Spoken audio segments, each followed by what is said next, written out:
everyone. Om Shanti. Welcome to our show Youth Connect, जहां पर हम आपके क्वेश्चंस लेते हैं और कुछ टॉपिक्स पर बात करते हैं. पिछली बार हमने ओवरऑल हेल्थ पे बात की थी कमल भाई के साथ. कमल भाई, आपका बहुत बहुत स्वागत है. Thank you so much. तो वो तो हमने बात सारी कर ली कि ओवरऑल हेल्थ, लेकिन बीच में मैंने आपसे आपकी बात निकली थी कि पेरेंट्स क्रिटिसाइज बहुत करते हैं. कंपेयर, जो ये कंपैरिजंस होते हैं बच्चों का, एक लाइक नॉट ओनली पेरेंट्स, मुझे लगता है इवन हम खुद भी हम ऐसा करते हैं. बिल्कुल. है ना, दूसरों के साथ खुद को कंपेयर करने लग जाएंगे. वो ऐसा, मैं, मुझ में तो ये नहीं है. और इससे हम काफी इंफीरियर फील भी करने लग जाते हैं, या सुपीरियरिटी कॉम्प्लेक्स आ जाता है या फिर इंफीरियरिटी. तो इसके बारे में आप क्या कहेंगे? देखिए, बच्चा कहाँ से सीखता है उसको थोड़ा सा हमें अच्छे से समझना होगा. जैसे कंपैरिजन भी हमने कहा जी, तो बच्चा क्यों कंपेयर करता है दूसरे से? हाँ. क्योंकि उसको कंपेयर किया जाता है पहले.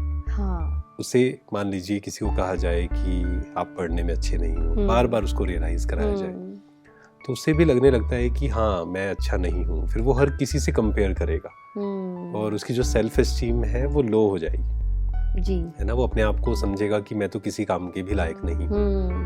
तो अगर आर्ट ऑफ पेरेंटिंग की बात करें तो उसमें यही आता है कि सबसे पहले तो हम एक्सेप्ट करें कि हम सब अलग अलग हैं. हाँ. सबकी क्वालिटीज अलग अलग हैं.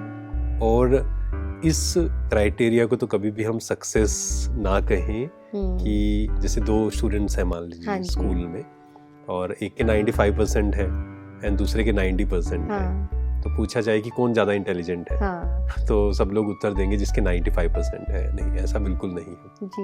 क्योंकि हमने पहले भी बात की, IQ के साथ फिर EQ भी आता है. हाँ. कि आप सिचुएशंस को हैंडल कर पाते हैं या नहीं. बिल्कुल, बहुत ज़रूरी है. आपके अंदर और क्वालिटीज़ हैं या नहीं है.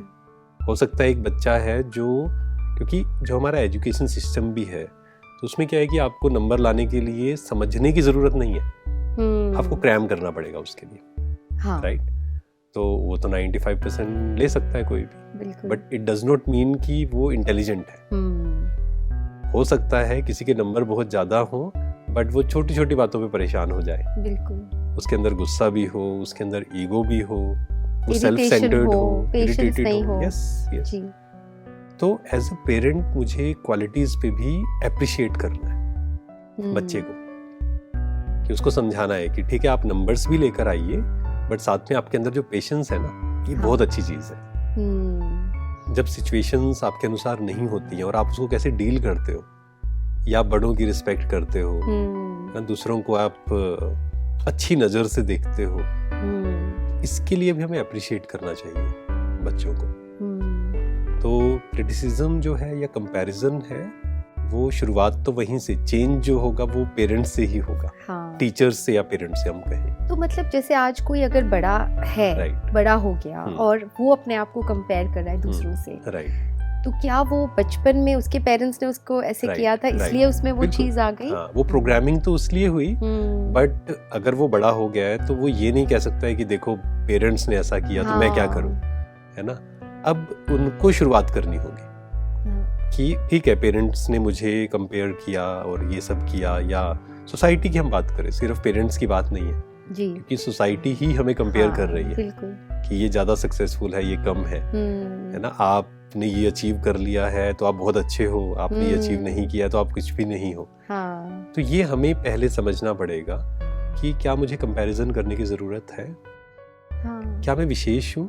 क्या ऐसा हो सकता है कि हम सब विशेष अपनी अपनी जगह पर? बिल्कुल.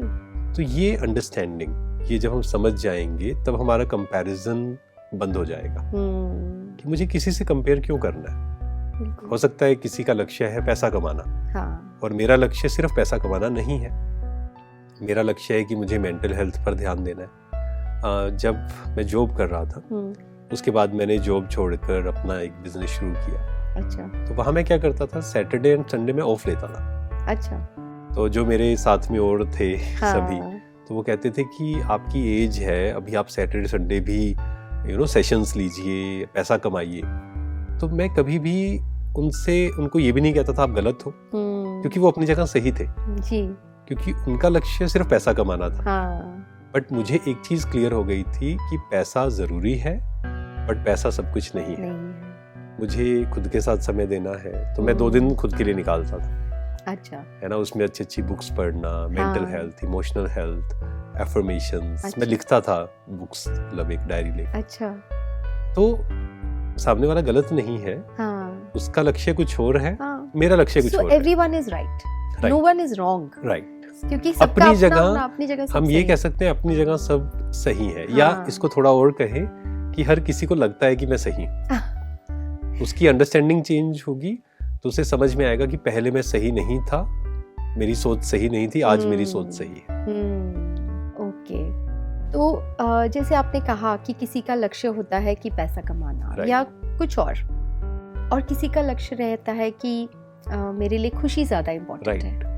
ये भी तो है। तो कौन सही है फिर, क्या कहेंगे? देखिए, सही गलत जो है ना, वो बहुत सारे तरीके हैं उसको देखने में। मान लीजिए मैं कहूँ कि सही क्या है गलत क्या है, तो मेरे अनुसार हो सकता है कुछ सही हो और आप कहें नहीं ये तो बिल्कुल गलत है। तो सही या गलत की डेफिनेशन कहाँ पर आती है कि आपकी मेंटल हेल्थ, आपकी इमोशनल हेल्थ, मतलब आप खुश हैं या नहीं। हाँ, तो वही आ गया ना। अगर आप खुश हैं, दैट मीन्स आप सही कर रहे हैं। हाँ। और अगर आप खुश नहीं हैं, मन शांत नहीं है, मान लो आपका मन हलचल में है। अब एक एग्जाम्पल लेते हैं, एक व्यक्ति है, बहुत पैसा कमा रहा है, बहुत सारा पैसा है उसके पास, गाड़ी बंगला, बहुत सारी गाड़ियां हैं, सब कुछ है, बट उसका मन शांत नहीं है। इसका मतलब है वो कुछ तो गलत कर रहा है। शायद उसने अपनी शरीर का ध्यान नहीं रखा, हो सकता है उसने अपने रिलेशंस का ध्यान नहीं रखा, हो सकता है उसने कर्म तो किए, पैसा कमाया, लेकिन गलत तरीके से कमाया। yes. किसी का नुकसान करके कमाया जी। किसी तो को झूठ बोलकर कभी आपको खुशी नहीं दे सकती। तो ये अब ऐसा है कि हमें ये समझना खुद ही पड़ेगा कि अगर मुझे शांत रहना है, मुझे खुश रहना है, तो मुझे पहले ये समझना पड़ेगा राइट और रॉन्ग क्या है, क्योंकि दैट इज ऑल्सो इम्पोर्टेंट। परखने की शक्ति, सही क्या है गलत क्या है, वो भी मुझे क्लियर होना चाहिए। परखने की शक्ति। करेक्ट। तो जैसे हमने अभी बात की इसके ऊपर कि क्या सही है क्या गलत, इसको भी परखना, और पर्पस ऑफ लाइफ क्या है। जैसे मैंने कहा कि खुशी, आपने कहा कि अगर आप लाइफ में खुश हैं तो आप फिर चाहे जो भी कर रहे हैं, चाहे थोड़ा कम पैसा भी कमा रहे हैं, बट आप खुश हैं, I think you are doing the right. लेकिन इसके लिए खुद से बात करना बहुत इंपॉर्टेंट है। अच्छा। जैसे मान लीजिए कि मुझे ये समझ में आ गया कि गलत कर्म नहीं करते, ठीक है, और कई लोगों को मैंने ऐसे देखा कि वो गलत कर्म नहीं करते हैं, लेकिन वो ना हमेशा कंप्लेन्स करते हैं। क्या कहते हैं, आज की दुनिया खराब है, अच्छे लोगों की तो ये दुनिया ही नहीं है, आप बुरे काम करो, देखो इतनी बड़ी गाड़ी, फिर आप भी कर लीजिए। नहीं, मुझे नहीं करना है। तो आप पैसा कमा रहे हैं या किसी की गाड़ी बड़ी है, आप ये डिसाइड नहीं कर सकते कि वो खुश है, वो शांत है, उनको शायद रात को नींद आ रही है या नहीं आ रही है सही से। अगर गलत कर्म कर रहा है कोई, उसको आप कितनी भी बड़ी गाड़ी दे दीजिए, या कहा भी जाता है ना कि अगर आपका बिस्तर लाखों का भी हो, आप नींद नहीं खरीद सकते। सही बात है। तो हमें कंपैरिजन करना छोड़ना पड़ेगा। अगर मुझे पहले डिसाइड करना है मुझे क्या चाहिए, अपने आप से जो आपने कहा कि बात करनी है, राइट। और फिर जब दूसरे के पास कोई और चीज है जो उसका लक्ष्य है, फिर मुझे कंप्लेन्स नहीं करनी है कि देखो मैं तो शांति चाहता हूँ, खुशी चाहता हूँ, अच्छे काम करता हूँ, लेकिन मेरे पास तो पैसा ही बहुत कम है। आपने डिसाइड किया था कि मुझे गलत कर्म नहीं करने हैं, तो वहां ये भी समझना पड़ेगा कि पैसा is not equal to happiness. True. क्योंकि हमारे माइंड में बिठा दिया गया है पैसा, more money is equal to success, is equal to happiness, but वो ऐसा ट्रुथ नहीं है। आपने हमें अच्छे से डिटेल में समझाया है। आपसे नेक्स्ट एपिसोड में आपसे ये पूछना चाहूँगी कि व्हाट इज़ रियल सक्सेस, क्योंकि अभी बात करते करते जो हमारी बात हो रही है सक्सेस के ऊपर कि रियल सक्सेस क्या है। कई लोगों को लगता है बहुत पैसा कमा लिया, बहुत कुछ कमा लिया तो वो है सक्सेस होना, लेकिन एक्चुअली में नॉट नेसेसरली। तो वो हम ज़रूर बात करेंगे अपने अगले एपिसोड में। तब तक के लिए thank you so much. Thank you. आपके और क्वेश्चंस हो तो आप हमें स्क्रीन पे दिए गए नंबर्स पे व्हाट्सएप कर सकते हैं या फिर ईमेल भी कर सकते हैं।